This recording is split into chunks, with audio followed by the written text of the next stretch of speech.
Diplômée de l'École supérieure de commerce de Paris, elle commence sa carrière chez Morgan Stanley à Londres en tant qu'analyste dans le secteur des services aux collectivités et aux énergies renouvelables. Elle rejoint ensuite le groupe EDF en 2010 en tant que directrice, investisseur et marché, où elle va piloter le lancement de la première obligation verte d'EDF en 2013, avant d'être nommée directrice financière au sein de la direction internationale en 2015. En 2017, elle reçoit le prix Leading Woman Award, venant reconnaître son travail en faveur du financement de projets responsables. 9 ans après avoir rejoint EDF, elle est nommée Chief Impact Officer du groupe.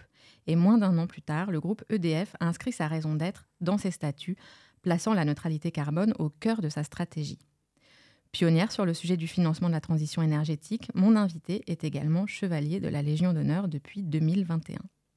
Alors le groupe EDF, vous connaissez naturellement, c'est le premier producteur d'électricité en France et en Europe.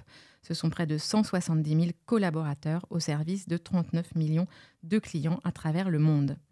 EDF, c'est aussi un acteur majeur de la transition énergétique et un énergéticien intégré, présent sur l'ensemble des métiers, la production, le transport, la distribution, le négoce, la vente d'énergie et les services énergétiques. J'ai le plaisir de recevoir pour ce podcast Demain vous appartient une dirigeante vraiment engagée, Karine de Boissezon. Bonjour. Bonjour. Alors la première question que j'ai envie de te poser, Karine, c'est sur ton parcours. Quel est le fil rouge de ton parcours? Comment on passe du monde de la finance à celui du développement durable? Car ce sont deux secteurs a priori très différents. Et finalement, comment as-tu fait de l'engagement ton métier? Alors le fil rouge, c'est vraiment à la fois le service public et puis effectivement le secteur énergétique. Et les deux sont vraiment essentiels pour réussir la transition énergétique. Donc le service public, c'est au départ chez Morgan Stanley, tu l'as dit. Donc je m'occupais en fait d'EDF en tant qu'analyste, donc quand EDF était coté. Donc j'ai fait l'introduction en bourse. Et puis, j'ai eu envie de passer du côté de l'entreprise pour avoir le plus d'impact possible. Donc, ça résonne aussi avec le nom de la direction Impact. Et donc, j'ai eu la chance de rejoindre EDF après, encore une fois, avoir fait cette introduction en bourse en 2010. Alors, en fait, pour moi, finance et développement durable, il y a des ponts évidents. Alors, des ponts évidents parce qu'on le sait, le nerf de la guerre quand même pour réussir cette transition, c'est l'argent. Il faut vraiment flécher les fonds, beaucoup d'argent pour réussir la transition. Il y en a de l'argent, mais il n'est pas forcément au bon endroit. Et donc, mon rôle aussi, depuis que je suis chez EDF en 2010, ça a été ça, principalement le fil rouge, c'est trouver la meilleure façon d'allouer ces financements au bon projet, au bon endroit. Et c'est un enjeu vraiment très fort pour l'ensemble, je pense, des grandes entreprises. Et donc, je suis ravie, évidemment, d'être aux manettes aujourd'hui dans ce rôle. Alors, j'en parlais brièvement en introduction. EDF a adopté une raison d'être. Est-ce que tu peux nous dire quelle est cette raison d'être? Alors, c'est une raison d'être qui a 4 piliers. Elle est longue, c'est pas un slogan publicitaire. Donc, l'idée, c'est construire un avenir énergétique neutre en CO2 en consignant la préservation de la planète, bien-être et développement grâce à l'électricité et à des solutions et services innovants. Donc, effectivement, comme ça, c'est pas un slogan publicitaire, tu le vois, mais ce qui est vraiment important, c'est le fait que les 4 axes, neutralité carbone, préservation des ressources, bien-être et développement responsable, ils sont interconnectés. C'est vraiment ça le message qu'on essaye de passer à nos salariés. Pourquoi tu te lèves le matin pour travailler chez EDF? Bien sûr, en tant qu'énergéticien, la neutralité carbone est essentielle. Je le rappelle pour les auditeurs, EDF, c'est l'entreprise qui produit le plus d'électricité au monde sans émission directe de CO2 au monde. Donc c'est évidemment à la fois une fierté et une responsabilité. Mais attention, faut pas faire la neutralité carbone n'importe comment. Faut pas la faire au détriment de la biodiversité et surtout au détriment des hommes et des femmes. Et donc c'est pour ça, pour nous, vraiment, l'engagement qu'on a avec cette raison d'être, c'est de s'assurer de cette vision interconnectée, systémique, qui est complexe. Il faut quand même l'avouer, c'est pas simple. On a des compromis à faire tous les jours. Mais c'est vraiment ça qui nous anime dans la direction aujourd'hui. Et est-ce que c'est, selon toi, une nécessité pour une entreprise aujourd'hui d'avoir une raison d'être? Qu'est-ce que ça change finalement, concrètement, au quotidien? Alors pour moi, ce qui est important, c'est qu'elle soit dans les statuts. En fait, tu peux avoir une raison d'être et elle n'est pas forcément dans les statuts. Moi, je pense que nos salariés, quand ils ont construit cette raison d'être, puisqu'on l'a fait évidemment en collectif avec nos parties prenantes, ça peut être long. Je crois que tu l'as mentionné dans des podcasts que tu as fait précédemment. C'est vrai que ça peut être long dans une grande entreprise, mais en même temps, c'est intéressant de recueillir l'avis de l'ensemble des parties prenantes. Donc nous, on l'a fait en quelques mois, en 2019, avec 4000 salariés. Et en fait, d'une certaine manière, c'est pas la révolution, la raison d'être d'EDF par rapport à ce qui animait, je pense, nos salariés, parce que clairement, le fait qu'on soit une entreprise systémique autour de la neutralité carbone, c'est quelque chose qui était très présent. La biodiversité, pareil, si tu interroges nos salariés, on fait des baromètres internes. Le premier sujet qui leur vient à l'esprit quand tu leur parles environnement, c'est biodiversité, à plus de 68%, donc c'est vraiment intéressant. Donc, encore une fois, je ne pense pas que c'était la révolution, mais le fait qu'elle soit dans les statuts, pour le coup, ça t'engage. C'est-à-dire que ton conseil d'administration, notamment, il doit regarder l'ensemble des décisions, des investissements qu'on fait avec ce prisme de lecture. Et ça, pour moi, c'est vraiment un changement. Ça formalise de façon très forte toute la gouvernance de l'entreprise. Et pour moi, c'est un maillon essentiel de la crédibilité de tes engagements. C'est pas quelque chose qui est juste dans une direction RSE. C'est à la fois au niveau du conseil d'administration, de ton comité exécutif. Et après, évidemment, il faut que ça rentre dans les métiers, sinon ça sert à rien. Oui, ça irrigue l'ensemble de l'entreprise. Franck Gervais, qui était à ce micro-là il y a quelques jours, le directeur général de Pierre et Vacances, nous disait que la raison d'être était vraiment la boussole de l'entreprise. Et je pense que ça rejoint exactement ce que tu dis. Comment est-ce que vous comptez atteindre l'objectif de neutralité carbone qui est fixé dans votre raison d'être ? Quels sont les moyens pour y parvenir ? Alors, on part d'une bonne base, comme je l'ai dit. On est le plus grand producteur au monde d'électricité sans émission directe de CO2. Donc ça, évidemment, notre enjeu principal, c'est de continuer à en faire encore plus, donc d'avoir encore plus de production décarbonée. Attention, moi, j'aime pas le code couleur vert. On aime bien, dans ce monde de la RSE, parler du vert. Moi, j'aime bien parler décarboné. En fait, la couleur n'a pas d'importance. Ce qui compte, c'est qu'il n'y ait pas d'émissions de CO2. Le vrai combat, c'est pas le vert, le noir, le bleu. Le vrai combat, c'est ça, c'est sortir les fossiles et donc c'est décarboner. Donc nous, notre enjeu, il est industriel déjà, évidemment. Donc nos centrales nucléaires, qu'elles tournent le plus longtemps possible, avoir un nouveau programme de nucléaire, avoir de l'hydraulique, là aussi, la belle endormie, on a tendance à le dire, c'est vraiment essentiel de renouveler l'hydraulique en France et à l'international parce que c'est la plus grande, en fait, en nombre de térawattheures des énergies renouvelables. Et puis, bien sûr, le solaire, l'éolien, qui sont de plus en plus compétitifs. Donc ça, c'est être assuré, finalement, d'être au rendez-vous de cette production décarbonée. Et puis, de l'autre côté, il faut évidemment fermer les fossiles. On en a pas beaucoup, on a cette chance chez EDF, mais on en a encore et on en aura besoin. Il y aura encore besoin d'ajustements avec du gaz, notamment d'ici 2050. Et donc, c'est comment on décarbone ce gaz. Donc là aussi, on y travaille avec notre recherche et développement pour trouver les meilleurs outils, les plus compétitifs pour décarboner le gaz. Donc ça, c'est la partie production. Mais le vrai éléphant au milieu du couloir, tu en as sûrement entendu parler, c'est les fameuses émissions indirectes, finalement, parce que tout ce dont je viens de parler, c'est les émissions qui sortent de notre centrale nucléaire, il n'y en a pas beaucoup dans les centrales nucléaires, en l'occurrence c'est le béton quand tu les construis, mais dans les centrales de production, mais il y a aussi ce qui est induit par les produits que tu vends, le fameux scope 3, les émissions indirectes. Ouais. Bon, ça c'est quand même 80% de mon bilan gaz à effet de serre. Et c'est la même chose pour toutes les entreprises, globalement. L'Oréal, c'est 95% de son bilan qui est lié aux émissions indirectes. Quand tu te laves les cheveux, l'eau chaude que tu utilises, par exemple, ça te crée des émissions. Bon. Et donc, résultat des courses, il faut s'attaquer à ce sujet. Et ce sujet-là, il est beaucoup plus difficile parce que tu n'as pas forcément tous les leviers. Les leviers, ils peuvent être réglementaires. Et donc, ce qui est important pour nous, c'est ça, c'est d'assumer que 80% de notre bilan, il est là, qu'on est une grande entreprise, et donc on est prescripteur, et donc on a de l'influence, on fait ce qu'on appelle de l'advocacy, du lobbying, mais pas dans le sens négatif, dans le sens noble, c'est-à-dire aligner les politiques publiques, en tout cas donner la voie pour qu'elles soient alignées, pour faire en sorte que nos clients puissent se décarboner. Concrètement, ça veut dire quoi ?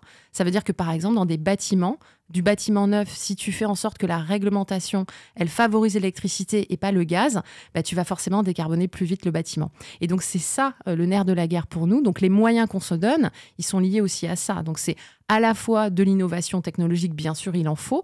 Typiquement, des pompes à chaleur, c'est hyper efficace, tu décarbones, mais il faut que ça soit compétitif. Donc, il faut vraiment innover aussi pour s'assurer qu'on ait une industrie européenne, si possible, et souveraine sur ce métier-là. Mais il faut aussi travailler, comme je disais, sur les réglementations pour s'assurer, encore une fois, que tout est aligné. Et c'est la même chose sur le transport avec les véhicules électriques par rapport aux véhicules thermiques. Donc, c'est vraiment très profond, finalement. Tu rentres dans ta chaîne de valeur. C'est ça aussi qui fait évidemment l'intérêt du métier. Bien sûr. Et est-ce que tu as un calendrier, des échéances un petit peu à nous Oui, donc on est sur 2050. Alors ça peut paraître des fois pas assez ambitieux, on l'entend en disant 2050, est-ce qu'il ne faut pas aller plus vite? Voilà.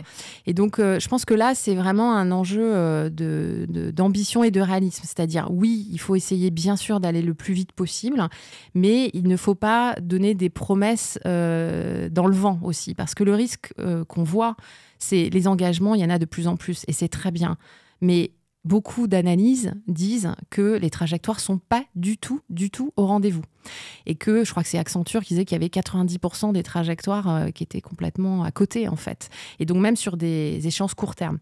Donc, nous, ce qu'on a fait, c'est, bien sûr, avoir des échéances le plus court terme possible. Donc, on s'engage sur des baisses d'émissions dès 2023.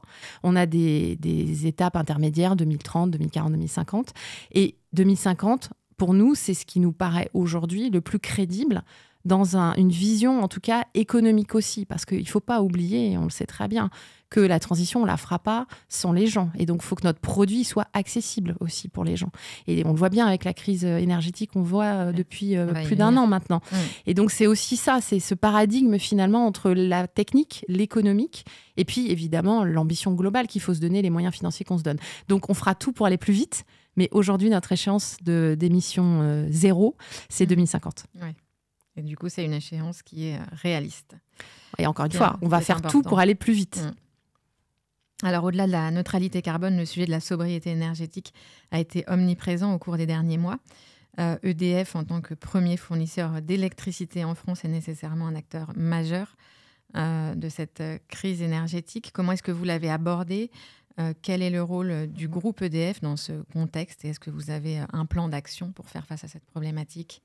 Alors, le mot sobriété, il est vraiment intéressant, je trouve, parce qu'on l'utilise beaucoup aujourd'hui. Oui. Il y a 2 ans encore, c'était un mot tabou, je pense vraiment, dans l'entreprise. Nous, il est rentré... alors, je dirais qu'on en faisait sans en parler déjà, parce qu'on a toujours eu à cœur de faire en sorte que nos clients soient les plus sobres, mais ça ne s'appelait pas forcément comme ça, d'accord? Donc, on fait en sorte de trouver toujours les bons équilibres avec nos clients en termes de prix, en fait, pour que ça soit compétitif pour eux. Et donc, d'une certaine manière, ça a été, j'allais dire, une mue qui n'était pas si complexe que ça. Néanmoins, elle amène des vraies questions sur le modèle d'affaires. Il ne faut pas se le cacher. C'est pour ça que ce mot sobriété, il fait réagir aussi beaucoup. Parce qu'en fait, à la fin des fins, c'est quoi? C'est faire en sorte qu'on est modéré dans les usages. Et donc, il y a un enjeu comportemental. Donc là, tu rentres dans la vie des gens aussi. Et donc, il y a aussi des questions, des fois philosophiques, de dire, est-ce que c'est le rôle de l'entreprise, finalement, de dire aux gens ce qu'ils ont à faire? Et donc là, la crise est arrivée et elle a finalement levé cette barrière d'une certaine manière. Je pense que l'entreprise, et je crois que tu le dis aussi très souvent dans tes podcasts, l'entreprise, elle est partout, en fait. Elle est vraiment de plus en plus politique, d'une certaine manière. Elle est sociale. On le voit aux États-Unis avec des entreprises qui payent des avortements, par exemple, ou la pilule pour leurs salariés. Enfin, parce que, voilà, on se retrouve dans des moments politiques où ces droits ne sont plus possibles pour certaines femmes. Donc, on voit que l'entreprise, aujourd'hui, elle ne peut pas finalement reculer par rapport à ce lien social et politique. Mais c'est pas simple quand même, parce qu'effectivement, on a aussi un enjeu de politique publique au sens large, et d'autant plus quand on est une entreprise publique comme EDF, puisqu'on sera bientôt 100% État français. Et donc, on a lancé, comme toutes les entreprises, des plans sobriété qui ont très bien fonctionné, accompagnés par des plans de communication qui ont très bien fonctionné aussi. J'ai été très impressionnée par la campagne de publicité d'EDF. On sait que c'est pas facile de faire des campagnes de publicité aujourd'hui. Beaucoup d'accusations de greenwashing pour les grandes entreprises. Et elle est très bien passée. On a eu plus de 10% de baisse de consommation. Et c'est pas, on l'espère évidemment, on n'aura pas toutes les données tout de suite, de la destruction destruction économique, parce que ça, c'est le plus grand risque, évidemment, que ça baisse, mais que ça cache derrière des entreprises, par exemple, qui ferment la porte.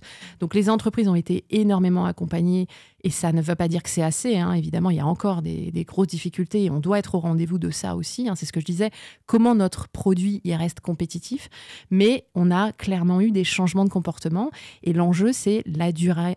Est-ce que ça va durer après la crise? Et c'est ça vraiment pour nous, c'est s'assurer que nos clients ont pris des nouvelles habitudes, ont fait des changements aussi technologiques, par exemple, ont mis des panneaux solaires, on fait des contrats de performance énergétique pour les industriels. Et donc, finalement, le prix de l'électricité qui monte, ça peut avoir une vertu aussi. Alors, évidemment, c'est dur, hein, mais ça peut avoir une vertu, c'est-à-dire que ça rend beaucoup plus compétitif des investissements qu'ils n'auraient pas pu faire. Ce qu'on parle, le fameux payback, c'est-à-dire le taux de retour, combien d'années il te faut pour rembourser ton investissement. Ben, finalement, si tu t'attends à un prix d'énergie très élevé très longtemps, tu vas faire des choses que tu n'aurais pas faites dans ce timing, et finalement, tu vas te décarboner, tu vas baisser tes émissions plus vite. Et alors, en tant que premier fournisseur d'électricité, vous avez un devoir de service public, hein, on le disait. Comment est-ce que vous répondez à ce devoir? Comment faites-vous pour lutter contre la précarité énergétique et faire en sorte que tous les Français aient accès à vos services dans ce contexte d'inflation qu'on connaît? Donc, c'est un sujet de préoccupation pour l'ensemble des fournisseurs, bien sûr, et d'autant plus pour nous qui sommes, comme tu l'as dit, un fournisseur vraiment critique, hein, pour le pays. Donc, la décision vraiment la plus importante qu'on ait prise, hein, depuis plus d'1 an, c'est d'arrêter la coupure. C'est-à-dire qu'on ne coupe plus nos clients pour impayés. Donc ça, c'est vraiment une décision sociale très forte. Évidemment, ce n'est pas confortable, hein, parce que les personnes qui ont très peu d'électricité, ce n'est pas coupé, mais ça reste une situation de précarité. Donc, bien sûr, ça n'empêche pas qu'il faut trouver d'autres solutions.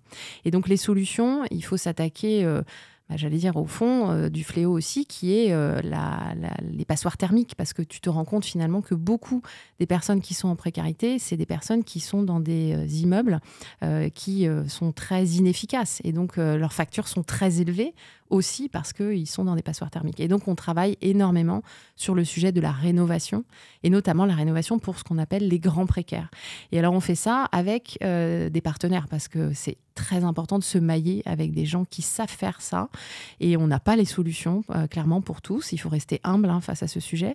Et donc on a lancé un partenariat avec Ashoka pour travailler avec ce qu'on appelle des fellows Ashoka, et donc on travaille notamment avec Réseau Éco-Habitat qui s'occupe de faire, j'allais dire, de la dentelle, parce que tu es vraiment dans la dentelle, c'est-à-dire que c'est très très très spécifique aux personnes, mais pour essayer évidemment de s'appuyer pour EDF pour industrialiser finalement ce genre de solutions pour faire de la rénovation aux grands précaires. Voilà, donc c'est vraiment important d'être au rendez-vous, encore une fois, de nos clients pour les aider à gérer les impayés, bien sûr, à gérer les factures, mais aussi les aider à trouver des solutions pour éviter que les factures soient élevées, et notamment ce sujet des passoires thermiques. Oui, il faut aider à régler le problème à la source. EDF, c'est aussi des installations industrielles en France, à l'étranger, comme des centrales, des barrages, donc des installations massives. Comment est-ce que vous gérez l'impact de ces installations sur les zones naturelles, sur la biodiversité? Alors, tu l'as dit, hein, impact, c'est le mot-clé. C'est-à-dire que je pense que c'est ça aussi qui a fait qu'on a changé de nom. Hein. Après 16 ans de direction développement durable, on est devenu direction impact. C'est ça, c'est assumer qu'on a des impacts. Toute activité humaine a des impacts. Et toutes les énergies, hein, donc, ont des impacts. L'énergie renouvelable aussi, qu'elle soit hydraulique, éolienne ou solaire. Et donc, on a vraiment à cœur de faire ce travail, de comprendre, de bien sûr les minimiser, et à l'inverse, de maximiser les impacts positifs. Parce que bien sûr, on a aussi des impacts positifs majeurs. Quand tu fais un barrage hydroélectrique au Cameroun, comme on fait en ce moment, c'est 30% de capacité du pays qu'on ajoute avec ce barrage. Une électricité décarbonée pour 100 ans, ça change la vie et ça change l'économie du pays. Donc ça, c'est vraiment important à chaque fois de mettre en regard finalement ces impacts négatifs et les impacts positifs. Donc oui, on a des impacts sur la biodiversité puisqu'on est souvent dans des endroits qui sont riches en biodiversité. Et donc il faut là aussi travailler avec des partenaires, avec des laboratoires, avec des ONG, le plus en amont possible, hein, parce qu'on n'a pas là aussi toute l'expertise, même si on a beaucoup d'expertise biodiversité du fait de l'hydraulique notamment. C'est la première énergie d'EDF en fait avant le nucléaire, c'était l'hydraulique.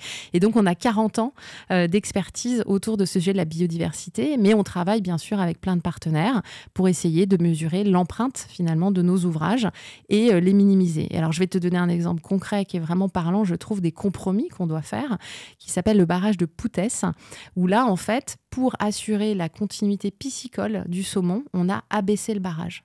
Donc, ça veut dire qu'on a perdu de l'électricité décarbonée. Donc, tu vois, tu fais des compromis entre climat et biodiversité. Et moi, je pense le message vraiment que je veux porter aujourd'hui, c'est ça, c'est complexe, il faut assumer la complexité. C'est pas 100% quelque chose et ça va bien se passer, dormez bien petits enfants. C'est pas vrai. Ce discours, moi, je lutte contre ça.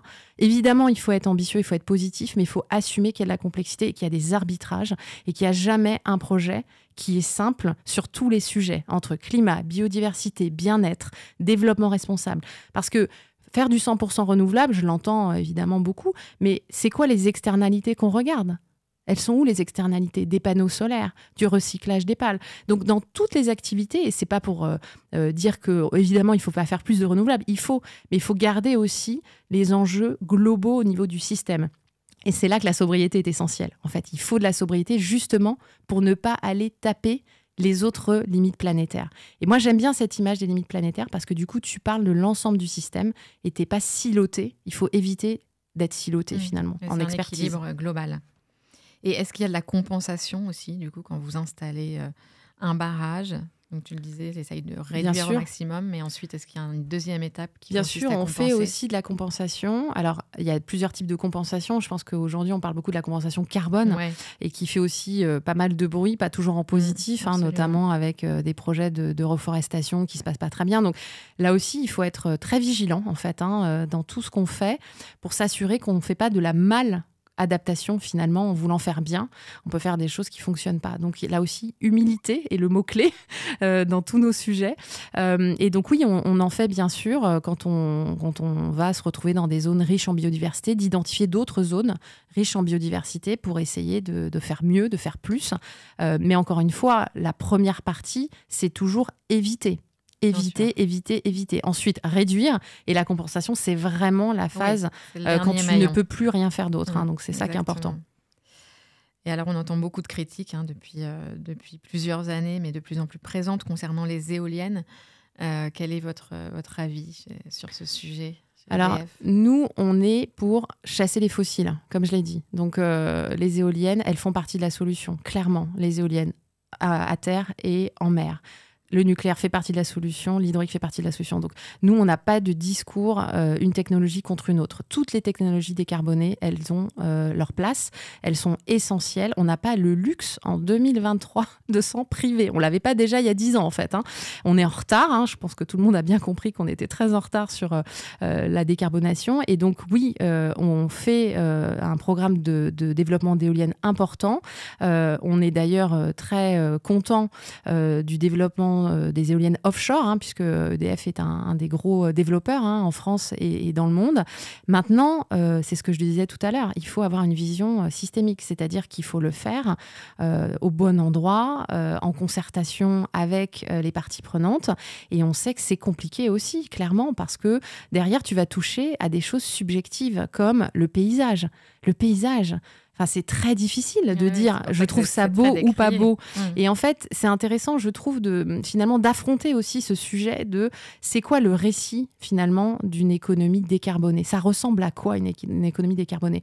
Du côté énergétique, c'est des paysages qui bougent, il n'y a aucun doute. On va voir ce paysage décarboné alors qu'on ne voit pas les tuyaux dans lesquels passe notre pétrole. Mais est-ce une bonne chose de ne pas voir les tuyaux qui passent dans le pétrole ? Je pense que quand tu vois tes externalités, finalement, tu deviens beaucoup plus responsable. Donc moi, je trouve que c'est bien de voir notre économie décarbonée. Maintenant, il faut faire ça de façon raisonnable et avec les gens. Et donc oui, évidemment, il faut accepter qu'il y a peut-être des endroits où il y a eu trop d'un seul coup et que finalement, ce que demandent les parties prenantes, c'est de la planification. Et ce mot planification revient beaucoup à la mode. Et je pense que c'est vrai, c'est important de planifier pour faire en sorte qu'on fasse les choses de façon en anticipant finalement les besoins de nos parties prenantes. Donc j'allais te poser la question du nucléaire, mais tu y as répondu finalement. Le nucléaire, C'est compatible avec l'environnement. C'est compatible avec l'environnement, bien sûr, mais là aussi dans les conditions dont on vient de parler, c'est-à-dire s'assurer qu'on est, avec les parties prenantes, on est c'est ce qu'on fait aujourd'hui, c'est-à-dire qu'on va construire des nouveaux réacteurs sur des sites existants. Donc on n'utilise pas du nouveau foncier, on est sur des sites qui sont déjà des sites qui opèrent des centrales. Ça ne veut pas dire qu'il ne faut pas consulter les parties prenantes parce que ça reste une nouvelle infrastructure qui arrive, mais je dirais que on est aujourd'hui dans un paysage énergétique où on est visible. Et puis, bien sûr, sur le nucléaire, notre enjeu très important, c'est de faire en sorte qu'on trouve aussi des modèles, on y travaille aussi, des nouveaux modèles qui répondent à des besoins différents dans des pays, par exemple, qui ferment le charbon. Donc, on travaille sur des petits réacteurs. Et donc, trouver des innovations. Donc, les mêmes enjeux, finalement, qu'on a sur le renouvelable, ils s'appliquent effectivement aussi au nucléaire. Alors, on va parler du devoir de vigilance qui est au cœur de notre actualité, car de plus en plus d'entreprises sont mises en cause sur ce fondement par des ONG. Je le rappelle pour nos auditeurs, le devoir de vigilance, c'est l'obligation qui est faite aux entreprises de prévenir les risques d'atteinte aux droits humains, aux libertés fondamentales, à la santé des personnes et à l'environnement. Est-ce que chez EDF, vous avez un dispositif interne qui permet d'en assurer le respect partout dans le monde et tout au long de votre chaîne de valeur ? Alors, c'est intéressant, je trouve, ce sujet du devoir de vigilance, parce que tu l'as dit en prononçant l'ensemble des sous-jacents, c'est très large et très transverse en fait. Donc c'est finalement le sujet de tout le monde, parce que tu touches pas du tout que à des sujets RSE en fait. Donc oui, bien sûr, on est équipé. J'allais dire, on n'a pas le choix. De toute façon, c'est la loi. Mais même avant la loi, d'une certaine manière, quand tu prends les sous-jacents, ils étaient déjà adressés, que ce soit santé, sécurité, éthique et corruption, environnement, bien sûr. Donc finalement, ce qui change avec la loi devoir de vigilance, en tout cas pour nous, ça a été sûrement là aussi d'avoir une vision plus systémique avec nos interlocuteurs dans les métiers, en particulier dans les cartographies des risques, de se dire finalement, quand je regarde une cartographie de mes risques, est-ce que j'ai bien repéré l'ensemble de ces sujets dans mes activités ? Et typiquement, un sujet pour nous qui est vraiment nouveau depuis quelques années, c'est le sujet droits humains. Droits humains, c'est quelque chose, je pense, on se sentait pas forcément concerné. Et puis, aujourd'hui, quand tu développes un certain nombre de projets, notamment à l'international, pas que, mais c'est souvent à l'international, tu te retrouves dans des fois des endroits où tu as des enjeux de droits humains et donc tu dois adresser ce sujet de façon beaucoup plus experte parce que l'expertise, il faut l'acquérir aussi. Donc, on se forme énormément. Et donc, aujourd'hui, on a des responsables devoirs de vigilance dans tous nos métiers. On anime ce réseau de responsables devoirs de vigilance. On essaye de faire des synergies. Donc, c'est souvent soit des délégués éthiques, soit des personnes qui sont en charge de la RSE. Et là, c'est formidable parce que du coup, tu as vraiment une vision très large des sujets. Mais en tout cas, oui, c'est un sujet, je pense, qui va occuper beaucoup de grandes entreprises parce que la loi, elle a à la fois cette portée positive, qui est de nous mettre évidemment en face de ces responsabilités, mais la difficulté des décrets d'application qui ne sont pas forcément très simples. Et donc, ça peut créer beaucoup d'enjeux juridiques. Et donc, tu navigues aussi dans ce sujet juridique qui, à la fois, est intéressant parce que tu apprends aussi, mais ça peut être très long, en fait, le temps juridique. Et en attendant, il faut progresser, il faut s'améliorer. Donc voilà, il faut gérer pour les grandes entreprises cette difficulté de la loi. Et je rebondis du coup sur ce que tu dis. Parfois, il y a des obligations légales, mais finalement qui ne sont pas respectées par les entreprises. Il y a un article très intéressant du Monde. Oui, j'allais ce matin sur les bilans carbone. Et qui est très parlant parce qu'on s'aperçoit que beaucoup d'entreprises. Il y a 65% des entreprises. Alors, elles le font. Je pense qu'il faut quand même faire attention. Elles le font peut-être, mais pas dans le site de l'ADEME, dans les critères de l'ADEME. Je pense qu'il y a quand même beaucoup d'entreprises qui le font dans leur ce qu'on appelle le document de référence anciennement, donc l'URD. Elles le font dans d'autres documents, mais c'est vrai que la granularité qui est faite sur le site de l'ADEME, normalement, tu dois parler de ton fameux scope 3, les fameuses émissions indirectes. Et là, pour le coup, il y en a, je crois, la moitié, effectivement, selon l'article du Monde ce matin, la moitié des entreprises seulement qui le font. Alors, je rassure les auditeurs, EDF a bien son bilan carbone complet sur le site de l'ADEME. Donc, voilà. Mais je reconnais, tu as raison, que finalement, c'est pas parce que c'est obligatoire que tout le monde respecte. Tout à fait. Et d'ailleurs, on voit que le secteur public, ce qui est intéressant dans cet article, c'est que les collectivités locales ne le respectent pas plus, voire moins. Donc, mais là, tu touches au sujet des outils aussi. Je pense qu'il ne faut pas aussi minimiser la porte à l'entrée de faire un bilan carbone et surtout bien sûr. Les émissions indirectes. C'est quand même pas non plus évident. Oui, ouais, ouais, tout à fait. Parfois, c'est vrai qu'on ne sait pas comment s'y prendre. Enfin, moi, je le vois dans mon activité de conseil. Parfois, les clients arrivent chez moi et ils ne savent pas comment faire pour répondre à une obligation légale. Donc, on est là pour les aider, mais c'est pas forcément évident. Et surtout pour les petites entreprises, on sait qu'il y a des grosses obligations qui arrivent pour les ETI. Exactement. C'est un vrai sujet. Alors, la RSE, on a un peu tendance à l'oublier en ce moment parce qu'on parle beaucoup d'environnement. C'est vraiment la thématique qui domine depuis la rentrée. Mais la RSE, c'est aussi le S, c'est le social, c'est le sociétal. Est-ce que chez EDF, vous avez un grand combat? Est-ce qu'il est mené via une fondation, par exemple? Alors, pour le coup, j'allais dire, le S, il est vraiment l'ADN de l'entreprise EDF. Hein. Donc, pour moi, c'est vraiment très transverse depuis l'histoire du groupe, depuis 1946. Je pense que tout le monde se souvient des Dampettes, de voir la mobilisation des retraités venir pour aider quand il y a des lignes, notamment de distribution d'électricité qui tombent. Donc voilà, le côté solidarité, emploi, inclusion, c'est des sujets qui sont portés vraiment depuis tout temps et au très haut niveau du groupe. C'est vrai que à mon échelle à moi, je pense qu'il y a eu vraiment une mue depuis 3 ans parce que la direction développement durable, je pense qu'elle avait une histoire plus environnementale, c'est vrai, et que depuis effectivement 3 ans, le S, il est arrivé en force. Il est arrivé en force et d'autant plus en avec France. le Covid. Et les gilets jaunes, je pense aussi, c'est-à-dire le lien entre décarbonation et acceptabilité de cette transition est venu très fort. Et donc, le secteur énergétique au sens large, et EDF en particulier, on s'est vraiment ancré sur cet aspect interdépendant et faire ce qu'on appelle de la transition juste, c'est-à-dire mesurer comment toutes nos décisions liées à notre raison d'être et en particulier à la décarbonation, elles impactent en fait les gens autour de nous, donc les communautés, l'emploi. Typiquement, tu fermes une centrale thermique, il se passe quoi, en fait, d'un point de vue économique dans ton territoire? Surtout quand des fois, tu es le seul employeur. Donc, on a développé énormément d'outils autour de la mesure de cet impact. Donc, typiquement, on va mesurer le nombre d'emplois qui sont directement liés à nos activités, induites par nos activités. Même d'un point de vue financier, on fait des choses extraordinaires. On a levé une obligation sociale, donc de la dette, qui va financer des PME et des ETI dans des endroits, dans des bassins d'emploi qui ont des taux de chômage au-dessus de la moyenne nationale. Donc, tu vois, pour faire le lien direct entre notre activité et l'emploi. Pareil avec les agences qu'on appelle Une rivière, un territoire. Donc, souvent dans des endroits très isolés près de nos barrages, on va créer des agences qui vont financer des activités. Ça peut être vraiment du microcrédit, hein, mais pour finalement s'assurer qu'autour de nos barrages, il y a de l'activité économique parce que c'est essentiel pour nous. En fait, ça assure aussi la pérennité de nos actifs. Et puis, bien sûr, il y a nos salariés qui sont hyper engagés dans les sujets sociaux et sociétaux. Et donc, par exemple, on a ce qu'on appelle le fonds Agir pour l'emploi, où là, tu mobilises des salariés, retraités aussi, des organisations syndicales, les directions, pour investir ton intéressement dans justement des petites l'entreprise sociale et solidaire finalement pour permettre de créer des emplois. Et on a créé 30 000 emplois depuis 10 ans. Donc là aussi, une mesure de l'impact importante. Et je finis par ça, la fondation. Évidemment, on a une fondation qui est très importante et qui aujourd'hui est totalement alignée sur ces enjeux de lien entre environnement et sociétal.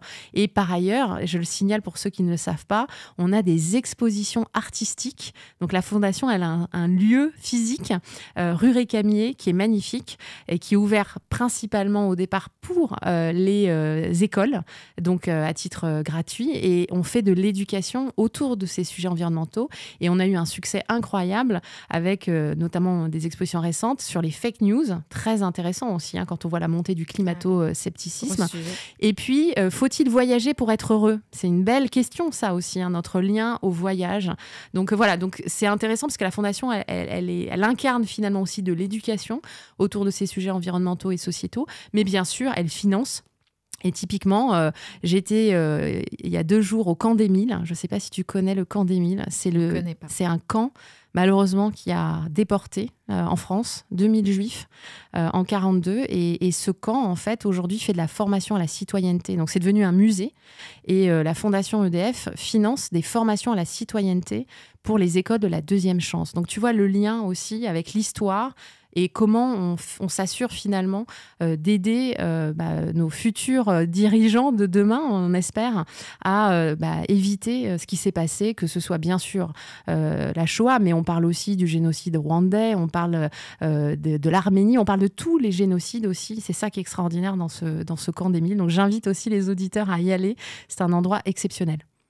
Et vous soutenez aussi depuis sa création une association qui s'appelle Chemin d'avenir, qui est la première structure en France à avoir développé un programme de mentorat dédié aux jeunes des zones rurales et des petites villes.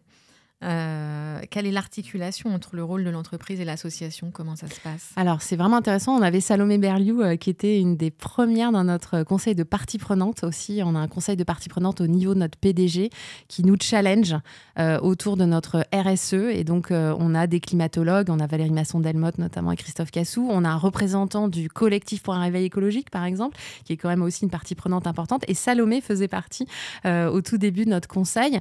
Et donc, le lien, effectivement, il est très fort, hein. C'est-à-dire que EDF, c'est une entreprise rurale, en fait. On oublie ça aussi, mais on est vraiment une entreprise rurale. On est dans des territoires très isolés. Et donc, ça nous a extrêmement parlé, en fait, cette association, parce que, et le mentorat aussi, hein, on a des grands programmes de mentorat, et notamment pour les femmes. Et donc, ça nous a énormément parlé, en fait, ce lien, finalement, entre les territoires et ces jeunes qui, finalement, s'autocensurent, ne connaissant pas, en fait, les possibilités d'évolution. Et donc, de parler à des dirigeants, à des cadres dans des grands groupes, ça leur permet d'ouvrir leur avenir. Hein. Clairement, c'est vraiment ça, de rentrer finalement dans un schéma mental beaucoup plus ambitieux et ouvrir le champ des possibles. C'est exactement ça. Et donc, c'est vraiment ce type d'association qu'on essaye de favoriser pour s'assurer, encore une fois, qu'on crée des emplois en local. Pour nous, c'est hyper important qu'on ait des emplois, une économie autour de nos ouvrages. Et est-ce qu'on peut revenir sur ce conseil des parties prenantes dont tu nous parlais? Comment Oui. ça se passe? Il y a combien de personnes? Je trouve ça très intéressant. Donc, c'est un conseil Alors, on a beaucoup dans l'histoire d'EDF eu des conseils qui ont pris des noms très différents. Donc, conseil développement durable, on a un conseil scientifique aussi. Et on a voulu, effectivement, en 2021, monter ce conseil au niveau du PDG du groupe, en ayant une coprésidence tournante. Tous les 18 mois, ça tourne pour avoir un regard différent aussi. Et donc, on a commencé... donc, il y a 13 personnes, plus le PDG, donc 14 en tout, qui doivent représenter les enjeux RSE du groupe. Hein. Donc, c'est pour ça que je parlais de climatologue. On a aussi l'ancienne présidente de l'UICN, donc autour de la biodiversité, du social. Donc Salomé, évidemment, était là, mais on a aussi eu une représentante de l'association Halte à l'obsolescence programmée, en fait, sa présidente. Hein. Voilà, donc on a des profils très différents. Cécile Renoir, du campus de la transition énergétique, qui est aujourd'hui notre coprésidente. Et puis l'ancienne coprésidente, c'était Kalina Raskin, qui s'occupe de biomimétisme. Donc c'est vraiment intéressant de comment la nature peut nous inspirer, finalement, en termes d'efficience et d'efficacité. Et donc, ce conseil, on le réunit 2 à 3 fois par an. Sur des sujets qui ne sont pas du tout des sujets annexes. Hein. Le but, c'est vraiment de se faire gratter en bienveillance. Hein. Donc, on veut se faire challenger, évidemment bienveillance, parce que sinon, si on est dans la confrontation, c'est difficile pour mobiliser l'entreprise. Que ce soit constructif. Exactement. Donc, on a en premier lieu, sans surprise, travaillé sur la raison d'être, parce que c'est quand même la boussole, tu l'as dit, le phare qui nous éclaire. Mais on est allé aussi sur le devoir de vigilance. Hein. Donc, on est vraiment allé dans des choses très, j'allais dire, techniques et juridiques. On est allé aussi sur l'adaptation au changement climatique. Et j'allais dire, c'est intéressant, mon nouveau président, donc il est arrivé début décembre, la première semaine où il arrive chez EDF, il a 2 rendez-vous RSE incroyables, il a ce conseil des parties prenantes et il a le comité stratégique RSE, donc le comité RSE du comité exécutif, et on a parlé adaptation au changement climatique. Et donc ça, c'est des sujets majeurs pour le groupe. Et en face de toi, tu as Valérie Masson-Delmotte, Christophe Cassou, donc des gens qui évidemment te challenge très sérieusement sur le sujet et pas forcément sur des sujets techniques. Ils peuvent nous challenger, et c'est évidemment essentiel, sur les conditions de travail de nos salariés dans un monde qui se réchauffe. C'est quoi tes vêtements de travail quand il fait très très chaud? Donc c'est des choses hyper concrètes sur lesquelles on se fait interpeller. Évidemment, des choses aussi liées au scénario qu'on utilise et évidemment à ce qu'on met en place pour faire parade finalement à tous ces risques. Alors, on va parler du sujet des femmes, hein, que tu évoquais tout à l'heure rapidement. On sait qu'elles sont souvent sous-représentées au sein des filières et des métiers techniques. Est-ce que c'est le cas chez EDF? Et est-ce que vous avez un programme spécifique pour promouvoir les femmes. On sait qu'il y a de plus en plus de grandes entreprises, je pense à Accor, Bouygues Télécom, Allianz, mais il y en a plein d'autres, qui ont mis en place vraiment des programmes spécifiques pour les femmes, pour leur donner confiance, pour leur permettre de progresser dans la hiérarchie. Est-ce que ça, c'est quelque chose qui existe chez vous ?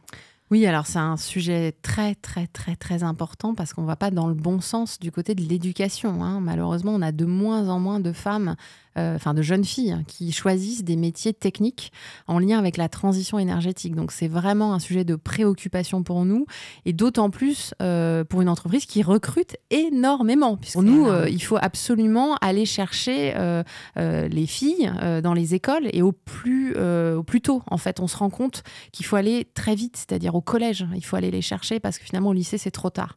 Et donc, oui, on fait des programmes déjà pour aller sourcer les femmes. On a notamment une association qui s'appelle Elle Bouge, dans lequel on a plus de 300 marraines EDF. Et donc, c'est des marraines qui vont aller dans les collèges, parler de leur métier, donner envie aux filles à se confronter à ces sujets, à ne pas, on parlait d'ouvrir l'univers des possibles, à ne pas avoir des stéréotypes de genre, parce que en fait, l'industrie a une image. Effectivement, il faut changer cette image. On n'est plus dans l'industrie d'il y a 100 ans. En fait, les femmes peuvent faire tous ces métiers. On a des exosquelettes qui peuvent faire qu'elles peuvent porter des poids aussi lourds que les hommes, par exemple, quand il y a des enjeux de poids. Enfin, il y a tellement de solutions. Et par ailleurs, ça aide les hommes, parce que les hommes, ils sont ravis d'avoir des exosquelettes aussi. Donc en fait, c'est des sujets de mixité au sens large. C'est pas que des sujets de femmes. Mais en tout cas, il faut changer l'image de l'industrie. On fait beaucoup aussi autour de ça, de parler de l'usine 4.0, de montrer comment, en fait, ces métiers, il ne faut pas qu'ils soient genrés. Donc, travailler sur les stéréotypes de genre, déjà, ça, c'est énorme.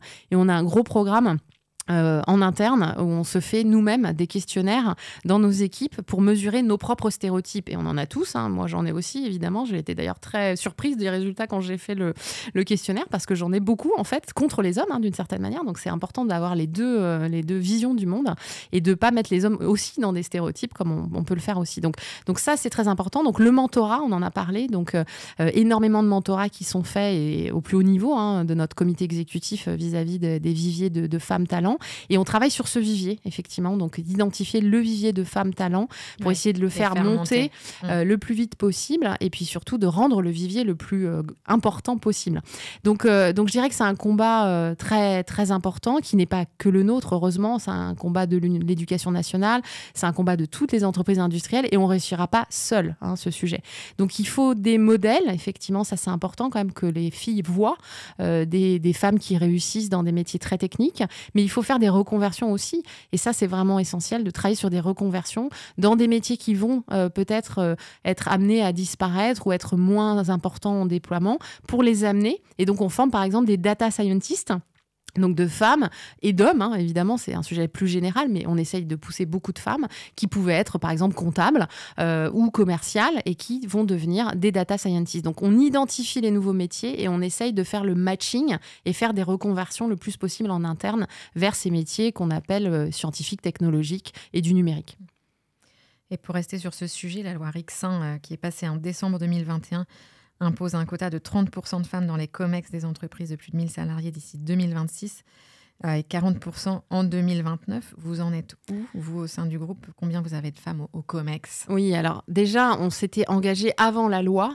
Notre PDG avait signé la tribune du JDD de l'époque pour encourager. Et la loi est passée et on en est évidemment très content. Donc, on avait déjà cet engagement d'avoir 36 à 40% de femmes dans toutes les strates de l'entreprise. Parce qu'en fait, c'est ça le vrai sujet aussi. Oui, on peut résoudre Exactement. la problématique comité exécutif, conseil d'administration, on peut résoudre la problématique recrutement, quoique c'est pas si simple comme on se l'est dit, puisque l'éducation nationale ne fournit pas forcément assez. Mais la question, c'est comment tu crées vraiment un cylindre, c'est-à-dire que dans toutes les strates, tu réalises ça.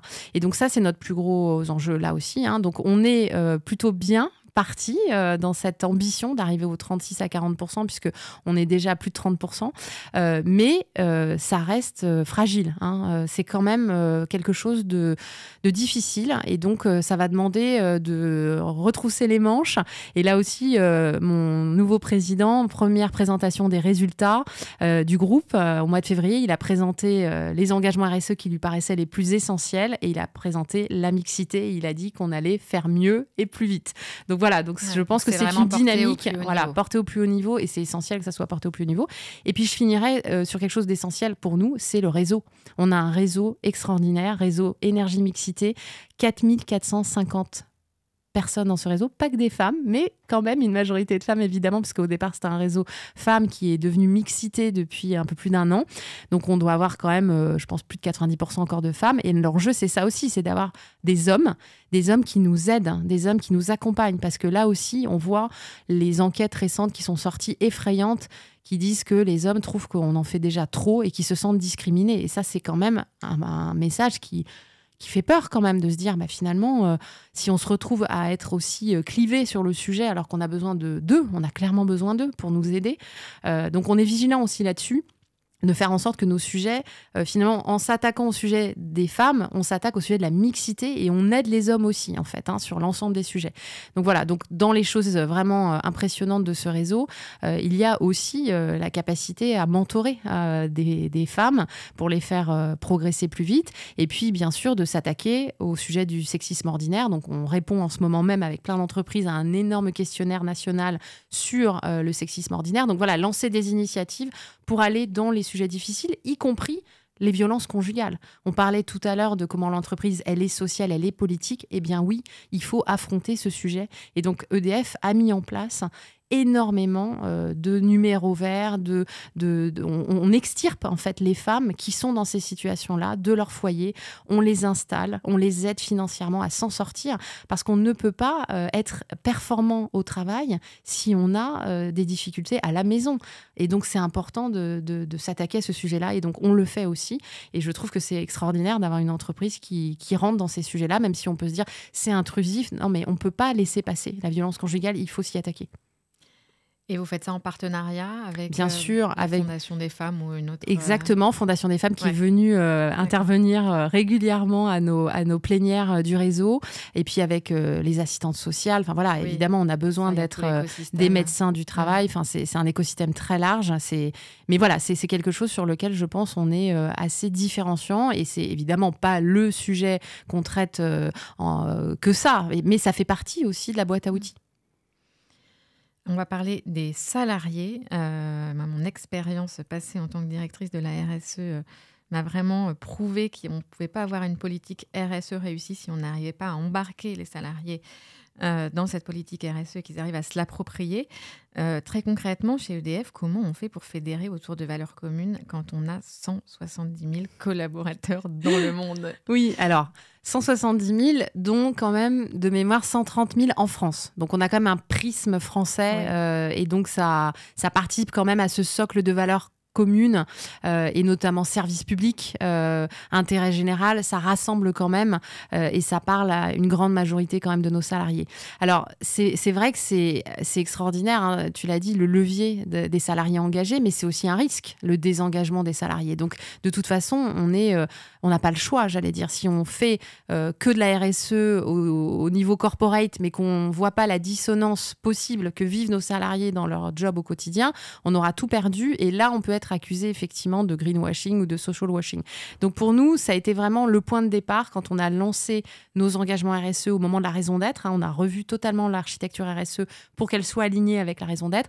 On s'est dit qu'il fallait absolument embarquer les salariés pour qu'effectivement ils soient ambassadeurs, et puis qu'ils nous remontent finalement les problèmes. D'une certaine manière, c'est important qu'ils aient cette liberté de parole. Ce qui est intéressant, c'est qu'au même moment, comme on a eu Covid malheureusement, puisque l'Assemblée générale qui a validé la raison d'être, on parle de mai 2020, donc on est vraiment en plein dans la problématique Covid. Il y a eu ces salariés qui se sont organisés tout seuls, en fait, grâce au réseau Teams, notamment, enfin, tous les outils numériques, finalement, qui étaient à leur portée. Et on a un collectif qui s'est organisé, écologique, qui s'appelle le Rhizome. Et en fait, ça, c'est un collectif qui a du poids et qu'on mobilise, et qui nous mobilise, et qui nous interpelle. Et donc, c'est vraiment intéressant parce que tu as ce que tu structures toi-même, en ayant à la fois des représentants RSE dans les entités, en créant des moments de parole autour de ces sujets. Et puis, il y a les salariés qui, eux-mêmes, s'organisent en se disant « mais en fait, moi, je veux avoir des plats végétariens à la cantine, je veux avoir un plan de mobilité durable. » Et puis, donc, au départ, tu es sur des actions qui sont très locales. Et puis après, tu remontes à des sujets stratégiques. Donc, tu arrives à la sobriété. C'est quoi le plan sobriété d'EDF ? Là, tu peux mobiliser ces salariés pour qu'ils réfléchissent avec toi. Et ce qui est intéressant ensuite, c'est que ces salariés en collectif interne, ils s'organisent entre entreprises. Et donc aujourd'hui, tu as le collectif des collectifs. Ils sont plus de 200 collectifs. Ils viennent de lancer, il y a 10 jours, l'Atlas des actions. C'est-à-dire qu'ils ont recensé l'ensemble des actions que tu peux faire quand tu es un salarié en entreprise. Ils te demandent, est-ce que tu as de l'argent, est-ce que tu as du temps ? Et ils classent en fait les actions. Donc ça, je trouve c'est extraordinaire. Dernière question avant de passer à notre séquence numéro 2. Quelle est selon toi la clé ou les clés d'une politique RSE réussie ? Est-ce que c'est la volonté ? Est-ce que ce sont les moyens financiers ? Tu en parlais au tout début. Est-ce que c'est avoir des idées, même si on n'a pas beaucoup de moyens ? Est-ce que c'est choisir les bons partenaires ? Alors honnêtement, c'est tout ça. Je pense que tout le monde doit te le dire. Mais me répondre oui, ça. je pensais tout ça parce que tu peux avoir des moyens financiers, mais c'est pas porté, donc ça n'a pas d'impact. Mais il faut quand même de l'argent, c'est clair, pour réussir, notamment les investissements. Nous, on a 17 milliards d'investissements par an. Et c'est essentiel pour réussir nos engagements. Et comme je le disais au début, si tu n'as pas l'expertise et les partenariats et des gens qui te challengent de l'externe parce qu'ils ne voient pas le monde comme toi, tu ne réussis pas non plus. Donc vraiment, il faut avoir tout ça. Et tout ça, ça frotte. Et ce n'est pas toujours au même moment que tu as tout ça en même temps. Et donc, des fois, tu as des frustrations parce que tu n'as pas assez d'argent alors que tu as des bonnes idées. Ou au contraire, des fois, tu n'as pas d'idées et tu as plein d'argent, j'imagine. Enfin, nous, on n'a jamais eu ça, je pense. Mais voilà, donc du coup, je pense qu'il faut tout ça. Et surtout, il faut s'assurer que toutes les voix sont représentées dans les discussions. C'est-à-dire que, comme on le disait au début, il ne faut pas être une direction RSE hors sol.